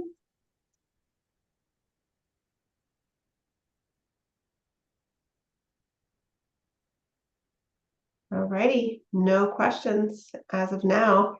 If questions do arise, please feel free to raise your hand and put them in the chat. Thanks, Amy. This is Stephanie. I know that was all a lot to take in. We did send out the presentation early so that in the hopes that you all had the chance to review, but even reviewing, I know that this was a lot of information. So like Amy said, our whole team that you see here is happy to answer any questions. And so if tomorrow you think of it something and you're like, hey, I actually want to know more about this, don't hesitate to reach out. We don't have to always just talk during committee meetings. We're always still working on AB617 and happy to answer any of your questions. With that, I'm going to transition us to one particular measure. You all discussed it last month, but this is our bike lane CERT measure for bike path infrastructure. And kind of we have heard about it for several meetings now, including the in-person back in April. And then this last meeting, we've kind of continued to discuss this measure. And in the last meeting, we heard quite a few questions from folks. And so we wanted to bring back some responses, and just, I think folks just having the time to process. And, you know, we totally understand that that folks don't want to make necessarily a decision right when they're hearing about things. And so we hope that you all had time to maybe think about this process, and we'll also have updates for you all. So maybe I'm going to take a step back and just remind folks, in your community emissions reduction program, or CERP, we have $500K allocated to bike path infrastructure. And really, since kind of the inception of the CERP, the goal of this strategy was to kind of to work with different implementing agencies that work on this type of bike lane work. So that could include the city, the county, the COG. 500K really isn't, in the grand scheme of a bike lane project, that much. And so really, to kind of carry our AB617 dollars and take them further, we're really looking to create, a partnership, work with agencies that are doing this type of work, leverage funding to really produce a really great project in the Stockton community. And so we have that opportunity. We've been working with the city of Stockton to see where we can plug in our funding for the CERP and really support something that is beneficial to the AB617 community. And so just as a reminder, I know this is a little bit familiar, but I'll remind folks of the opportunity that we have with this project from the city of Stockton. It is called, it's a mouthful, Stockton Safe Routes to School Safety and Connectivity Improvements Project. Our CERP has $500,000 allocated to it. And this project, really the goal is funding to install bike lanes near several elementary, middle, and high schools that are within our Stockton AB617 boundary, to increase safety, and then also increase active modes of transportation. I know that even talked about it a lot at the in-person, that the Public Works Department, they're really looking to kind of change the culture around bikes, reducing kind of that car culture, getting more people biking, getting more people walking. That's a really big goal of theirs, especially with this project. And so an opportunity that we have with this CERP measure is to leverage funds to support the City of Stockton project. So they're bringing funds too, and then we have ours, and putting those together to bring together a really great project that aims to increase safety and active transportation through, again, the construction of bike lanes. This project is aiming to do a lot of things. It's not just bike lane focused. It's really about kind of safety and active transportation. So in addition to the bike lanes, they're also looking to replace missing sidewalks and curb ramps, and also looking to include safety features like installing high visibility crosswalks in disadvantaged communities. And so this is kind of a whole big project that the city of Stockton, they kind of have a vision in their master plan for increasing, again, that safety, increasing active transportation. And our bike lane funding would go towards a piece of this, or could go towards a piece of it, rather. And so some of the questions that folks had in the last meeting was just about the budget. So I just wanted to bring some numbers kind of forward. So there is, like I mentioned, this is a big project that the city of Stockton is putting on. 500K really won't get us that far in terms of, putting something together. And so again, it's about partnership and really, opportunities to leverage different funds that are in the community. And so these numbers that you're going to see are over 500K. I'll just put that out there. Don't try and do the math. They're going to be bigger than that. So the project, the overall budget is, the estimate for Center in El Dorado is about just under 2 million. For Hazelton Avenue, which is adjacent to location 3, which is here on the map, is about 800K. And then the French Camp Turnpike, which is adjacent to locations 4 and 5 right here, is about just under 300K. So that's kind of the overall budget for that big project that I mentioned. And the 500K from the CERP, should the CSC be open and willing to it, would go towards bike lane installation. So that could include removal and installation of the striping, crack and slurry sealing at the Hazelton site. And then I just want to show a picture of, oh, you know what? Actually, one quick thing. I know that Even came in the last meeting to answer some of these questions, but I do know that folks really wanted to hear some responses about the action items that were captured at the April meeting. I know Even answered some of these already, but I'll go through them again just so folks feel like that, have a reminder and that they're answered in folks' mind. And so one of those items was related to a bike path map. And so we did share that out and have it in the presentation in the last month. And we are happy to share it out with anyone else that's interested. There was a little note about striping. And so just the response to that is, I think it was about a certain location. So striping for bike lanes and improvements on 8th Street from El Dorado to I-5 have been installed. I think at the in-person meeting, I recall someone asking about that. And so that's just an update. Another item was about kind of showing what types of this project what types of projects have happened in other communities, and just understanding maybe the impacts of bike lane projects that other communities that maybe have successfully implemented those programs, like what that looks like. And so the city did reach out to other local agencies that have implemented bikeability and walkability projects and did request data, and they'll share it with the committee when that's available. And there was also a question of bike racks, places to store bikes. And so the city has partnered with SJCOG, or the San Joaquin Council of Government, and their mobility group to install bike racks for e-bikes within public rights of way at various locations. And just they have a standing commitment to continue to emphasize the importance of bike racks to project partners that are actually the ones responsible for the installation of those bike racks. So I think those are all the action items that we had from the April meeting, in addition to some budget questions that we had from the last meeting as well. And so I just wanted to stop here. And so this is a map of the project. I just want to highlight a few spots. So there's actually about 6 schools that are along these routes that would benefit from these bike lanes happening, including Westwood, Lincoln, AG Spanos, Edison, Dolores Huerte, and then Van Buren Elementary. So those are all ones that would really benefit kind of with this project, creating connectivity, safe routes where folks can bike. And with that, I see questions, so happy to take any. Let's start with Debbie. Yes, I don't see Westwood. Oops, could you put the map back up?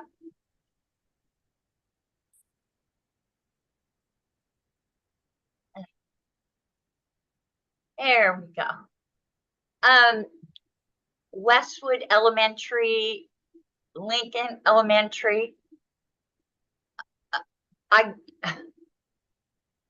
am not understanding how these lanes are going to affect them, besides unless they went up El Dorado, I guess, to get to Lincoln Elementary, which yes, they could, but if it stops before Alpine, then it's not going to have a big effect. Number 4, Edison, that's probably one that may be affected the most. And the elementary school, Dolores Huerta. I don't understand on number 6 how that affects that either. And number 3, I guess that's close there too. But it's kind of, I don't know. This is Stephanie. Can I respond really quickly? Absolutely.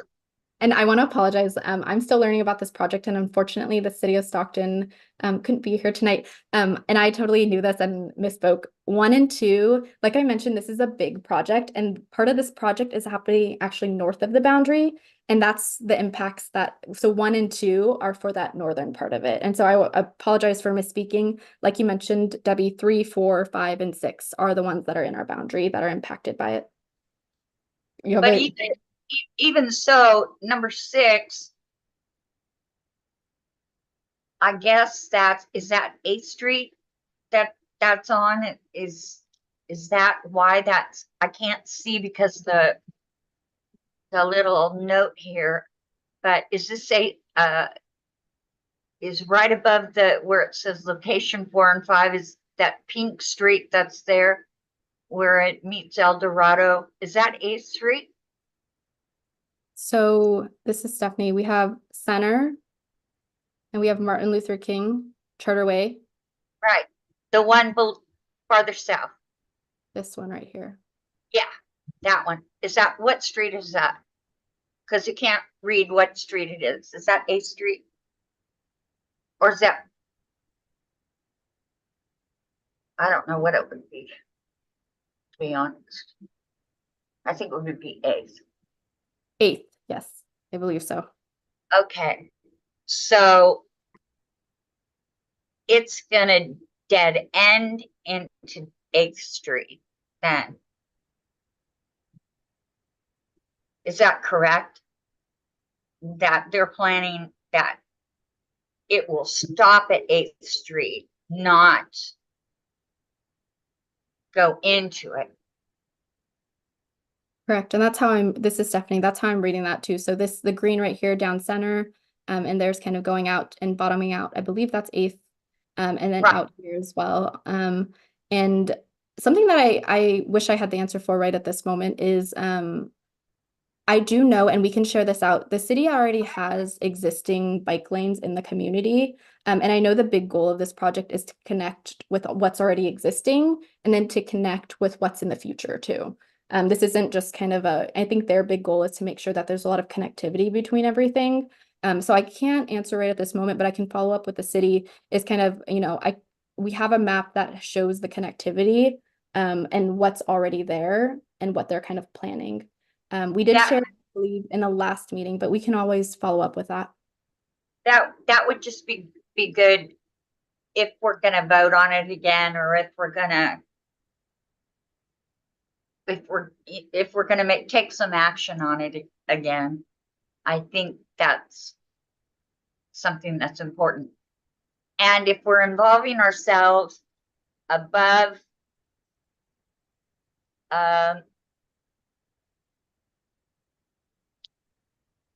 I guess that's Harding Way. If we're involving ourselves, oh no, what is that? I guess that's Highway 4. If we're involving ourselves above Highway 4, the only schools, I mean, there is a school that's off of Pershing, but it's not off of El Dorado or anything. Kids wouldn't take that. So we can't really say that it would be going to schools, anything above Highway 4. This is Stephanie. And I just want to say schools are one part of this, but I don't think that's just, it's not exclusive to schools. Really, the goal of this is to improve everyone's overall safety when they're biking in the community. I think this is just like cherry on top that there are schools that will benefit, but I just want to maybe reframe from folks that, this isn't the only benefit of the project. Really, the broader goal is to put more bike lanes in the community so that more people can feel safe, feel protected when they're biking, to transition away from cars so that we're reducing the emissions. So definitely schools are a part of this, but I don't want to lose sight of kind of the bigger impact that this project can have in the community. And I also I see another question in the chat if I could, actually I see Margot's hand up. Sorry, Amy, I won't ruin your flow. Go right ahead. Yeah, you can. Sorry. I'd like to echo everything Debbie just said, and I also want to know what location 6 is. I can't quite figure it out. Now put the map up again. Sorry about that. If I could, I'm going to try and find a higher resolution of this map. Well, then put up your last page again, where I talk about the funding, because I think you said that all of our $500,000 was going to go to a Hazleton site. The next slide. There you go. 500,000 from the SERP will go toward bike lane installation, including blah, blah, blah at the Hazleton site. And I don't know where that is. and that is our total allocation, correct? This is Stephanie. It's yes. So like I mentioned, like as you all can see from the overall budget, 500K is not going to be enough to build any of these single areas. And so really what we're looking to do is kind of partner, leverage those funds and bring kind of what the city has brought forward to kind of make these projects happen. The Hazelton site is adjacent to 3, and so that's this line just right here. And so it would go towards a portion of that. As you can see from the overall budget, the Hazelton site overall is probably about a little over 800K is their estimate. So part of that would go towards, part of the CERP funding would go towards that site, which could include things like removal and installation of that striping, crack, and slurry sealing, all things that are necessary to kind of successfully install a bike lane. Okay, thank you. And if I could just say something real quick. On Hazelton is the county offices for social services. Right about where that red dot is. So that's kind of that's an important place that people that will use that a lot. Just to say that. Thanks. Thank you, Debbie. And there were some questions that I think were kind of answered, Stephanie, so I'll review some of these, but I'm pretty sure you covered them all. So Jennifer Flores is asking, Washington schools should be included. And Sarah from your team responded that it's on 8th Street, so Washington School is in the Boggs track, so it will be covered through this. And 8th to Highway 5 is already done, is commented by Regina. And Hector asks, has the city secured money for their project, for this part of the project? And I believe you answered that too, Stephanie. But just reading them out loud just so you can provide more context. And Houston and 8th to Highway 5 is another follow-up question. And Jennifer Flores has a comment, no, but it's a school and should have a bike path. This is Stephanie. If I could provide a little context for some of the comments that I've seen. Hector, I appreciate your question because I want to clarify also. I know this was a discussion in the last meeting. Has the city secured money for their part of this project? And so to clarify, the city has secured a certain pot of funding, but there is a shortfall with that funding. And so I did check with the city just in the last few days. We've been discussing back and forth about this. My understanding is that it's about $1 million shortfall. And if they don't receive kind of with that extra, that $1 million that they're looking for, essentially what would happen is that they would reduce parts of this project.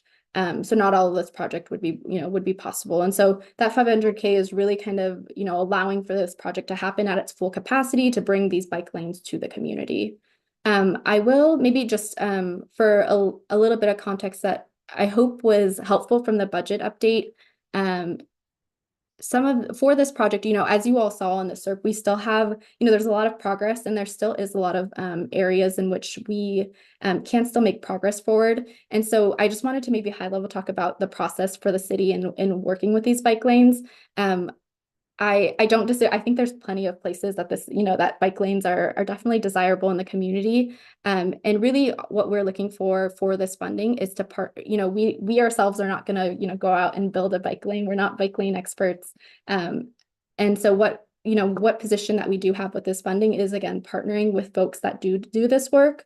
In the city of Stockton, I know they have a plan that's kind of set, and I can follow up with them on some of these kind of areas that are mentioned. But really, we want to make sure that we're kind of aligning our funding to work that's being done in the community that's, already existing. And so that's why we have this kind of unique opportunity with the city of Stockton to support work that is, I think ongoing, but still can use that support. To kind of make this happen. But overall, kind of my understanding from the process is, bike lanes, they have a process of design and they have a process for that they have to go to get to a spot where they can be developed. And so we're kind of at the spot that this project can be underway with this funding. And so I just want to put that into perspective of it's not likely that we as a committee can kind of just pick spots in the community with our 500K. It definitely is a measure that's going to be a partnership with folks that are working on this, bike lane work like the city and the county. I hope that provided context for some of these questions. I'm happy to take any more questions though too, but Amy, I just want to check in on time. 6:38 right now, so we have 2 more minutes dedicated to this, but if folks have a lot of pending questions, we're happy to take them right now.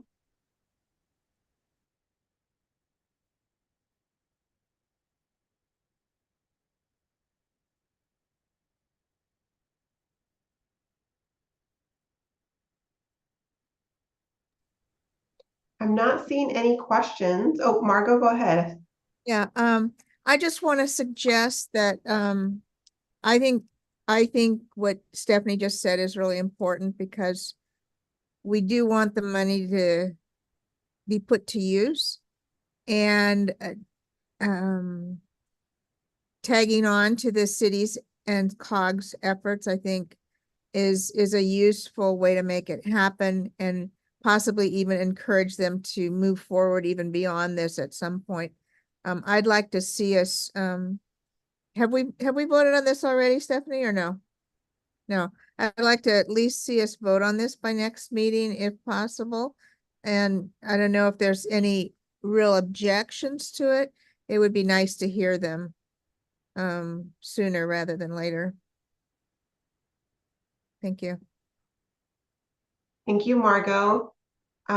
We shall invite you to be a co-facilitator because you read our minds. We really want to know at this point if there's any opposition, any questions, any hesitations that you have.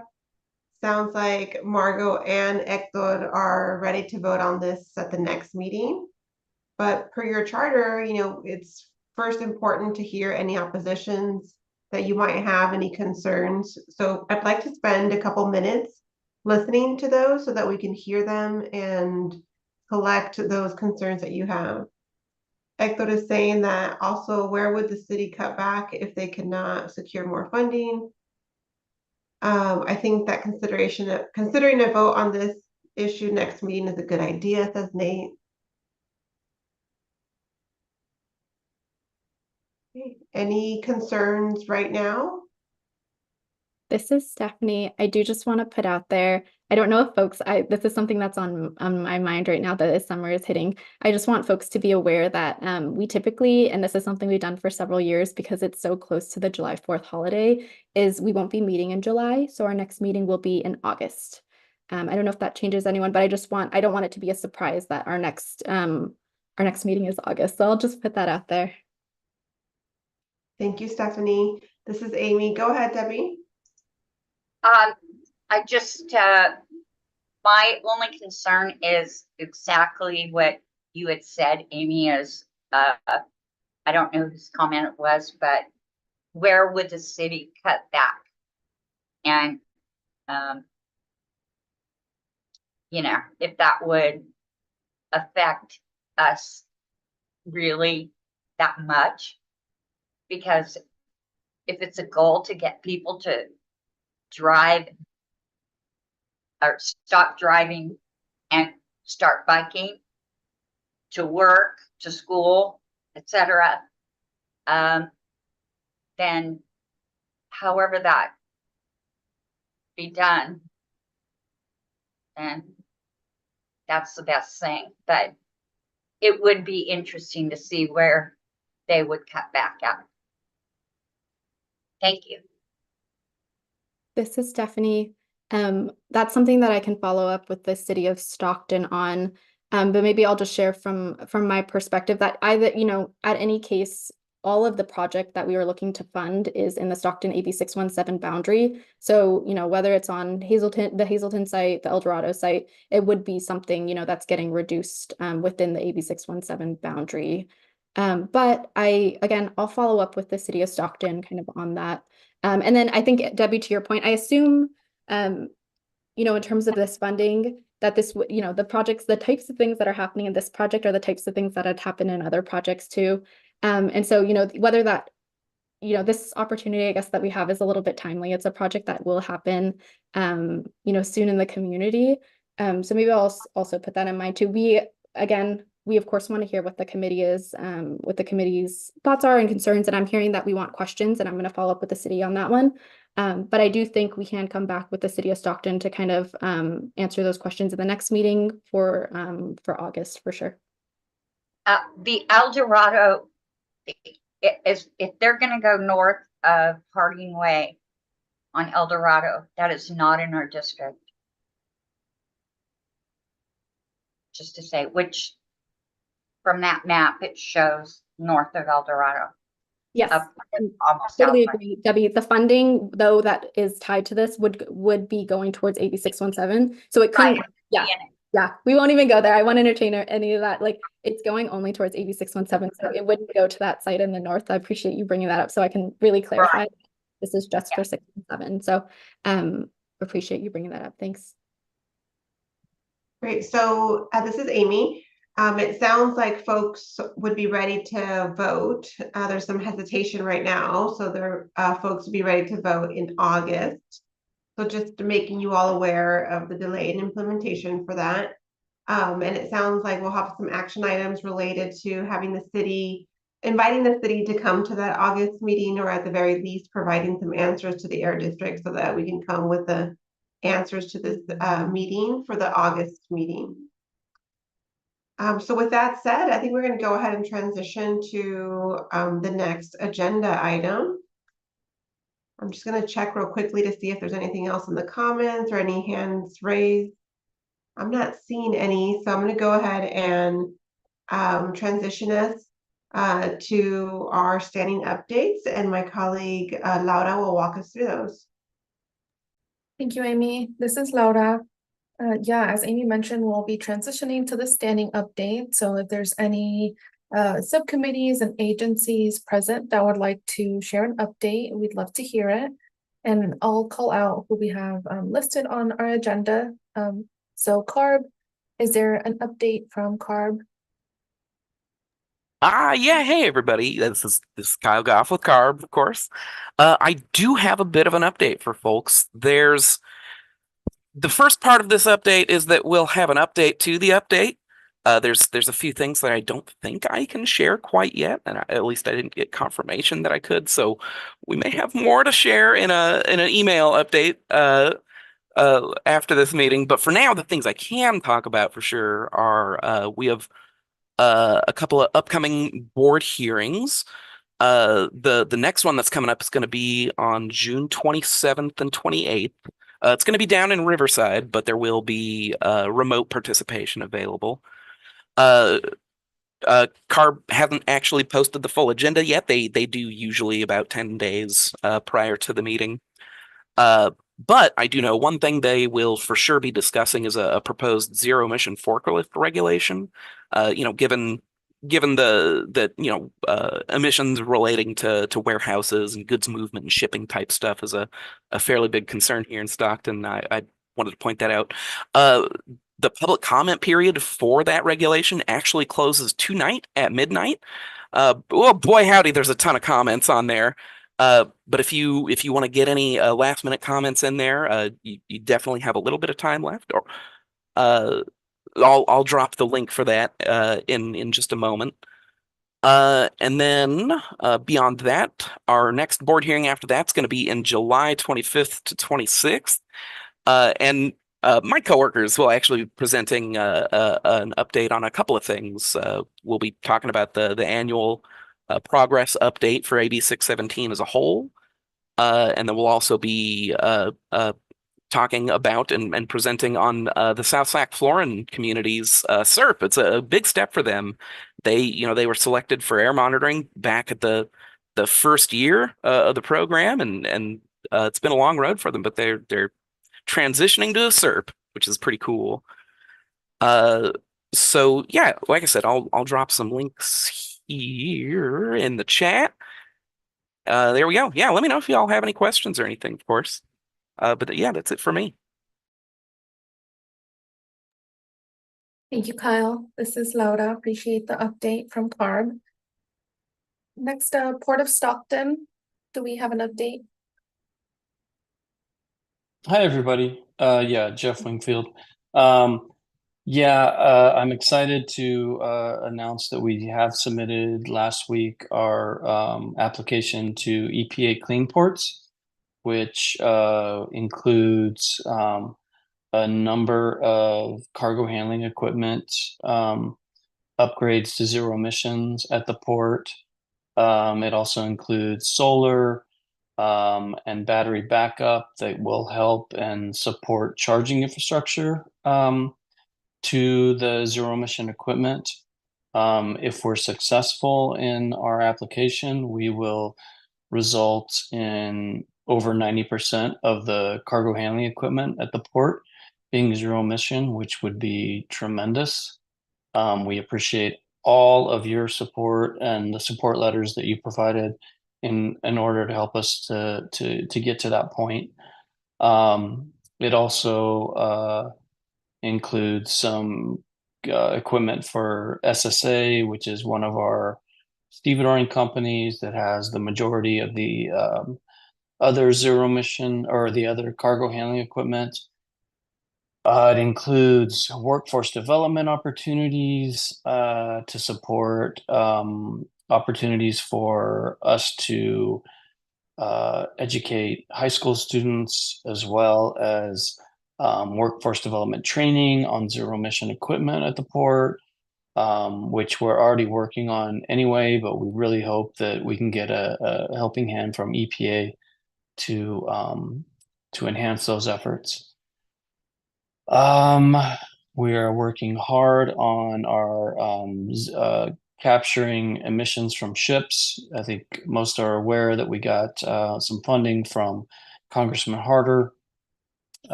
for a bonnet system to help capture emissions from vessels. We're in the process of setting up meetings with some CARB approved bonnet capture and control companies. So we're going to be developing that scope very shortly.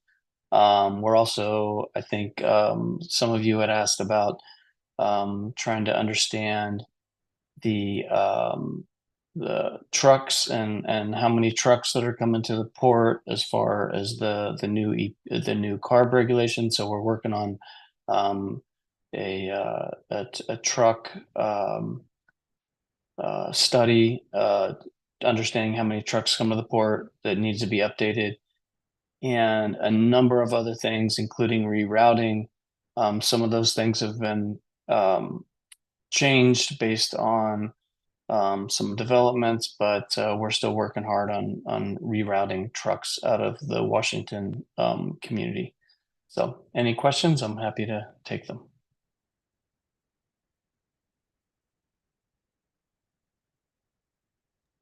Awesome. Thank you, Jeff. This is Laura. I don't see any questions in the chat or any hands raised. Air District. Yeah, thank you for your update. Sorry, Appreciate it. the only other thing I wanted to note was this week we typically hold our Port Outreach Committee meeting on the third Wednesday. But this month, with Juneteenth, we're actually going to move that to the Thursday. So we're going to be hosting our Port Outreach Committee meeting on June 20th. So just wanted to mention that. Awesome. Thank you. Thank you for that update. Air District, do you have any updates for us?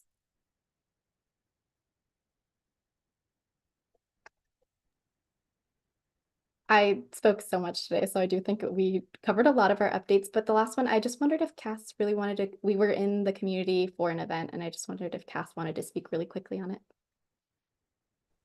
Sure. Hi, this is Cassandra. So we attended, the Valley Air District attended the Pixie Woods Children and Youth Day event on May 18th, and it was a fantastic family event. We got to engage with lots of Valley families, let them know the tools and resources that are available. We issued out 28 air purifiers that day, so we were super excited. And then we signed up over close to nearly 100 for Valley-wide. So that was huge. So all in all, it was just a great day to, celebrate the families and interact with all the kids and the parents and give them those cool resources.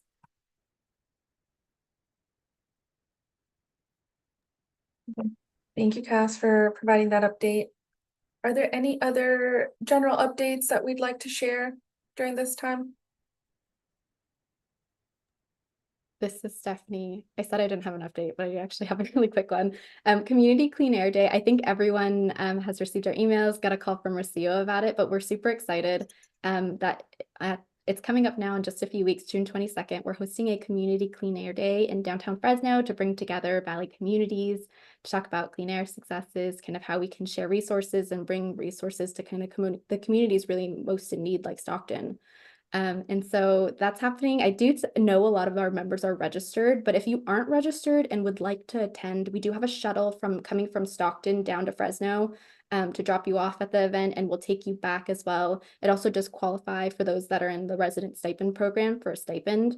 We just want to make sure all the things are in place for folks to kind of attend this comfortably. So if you haven't signed up and want to attend, give Rocio a call, email her, or you can just put in the chat or raise your hand and we'll reach out to you. Thank you. Yeah, thank you, Steph. Super exciting stuff coming up with the Community Clean Air Day. And I believe my colleague Amy will be putting the link in the chat, the general link in the chat, in case anyone would like to sign up as well. You'll have that in your hands. So yeah, looking forward to seeing you all there. And I think it's okay if we transition to our wrap up and next steps. So let me go ahead and share my screen really fast. Let's see.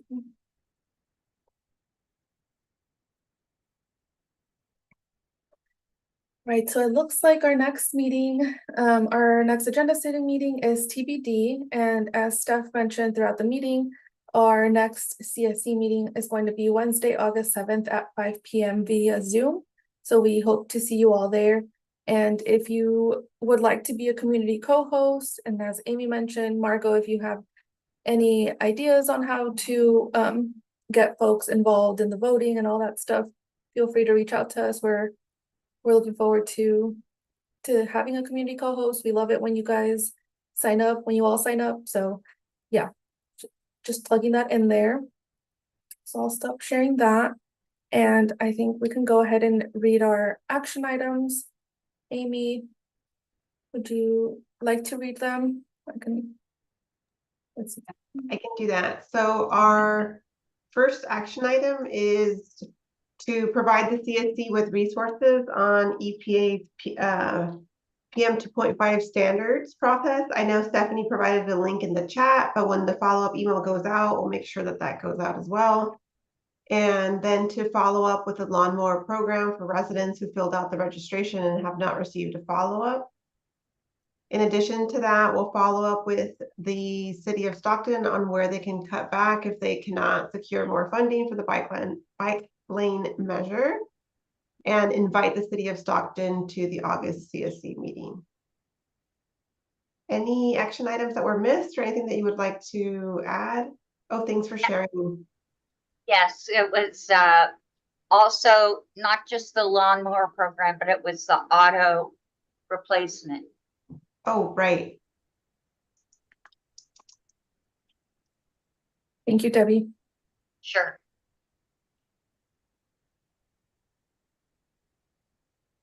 Anything else?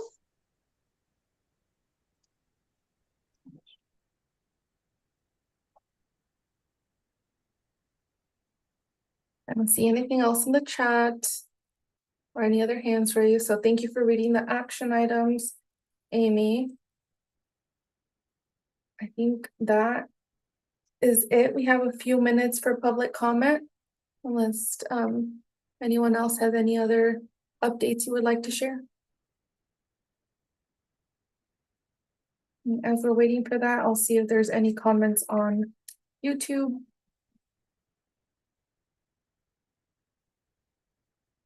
Taylor, I see your hands raised. Yeah, I'd just like to share like kind of what's dawning on me, the reflection, if that's all right. It's been some as a comment here.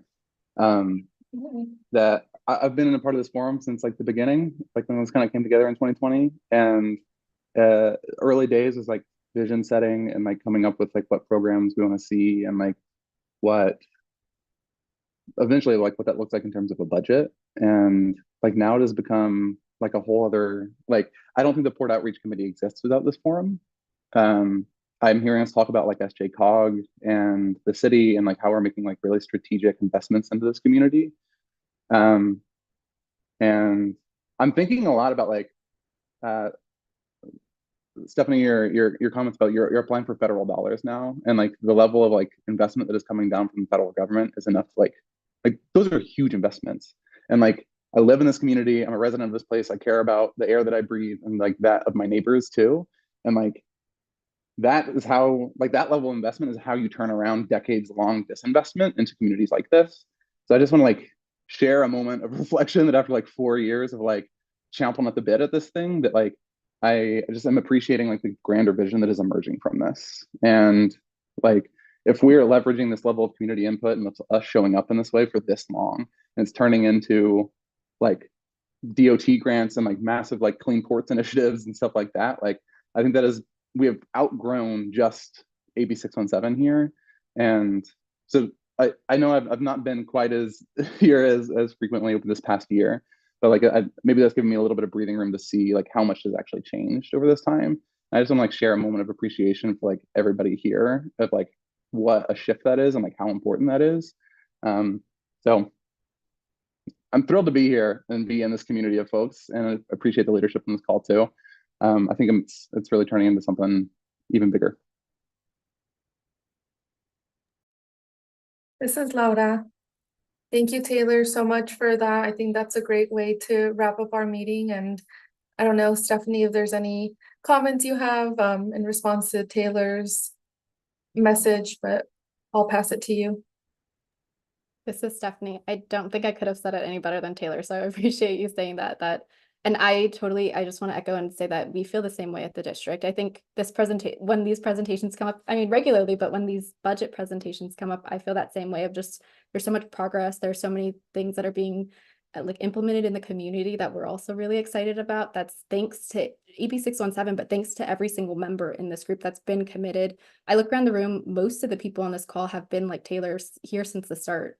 And so we just so appreciate the continued commitment. We know not every meeting is easy and, you know, things can be challenging, but we so appreciate that process to sit with you all, talk, discuss these issues. And so I just want to share my appreciation to everyone. Well, yeah, thank you both again. This is Laura, and great meeting. We are, leaving this meeting on a good note, and I appreciate your comments, Taylor, and looking forward to continuing the work together. And we'll see you in August. I hope you have a great month off of rest from a CSC meeting, but the work will continue. So we'll pick up where we left off during this meeting. All right. Thank you all. Have a great rest of your evening.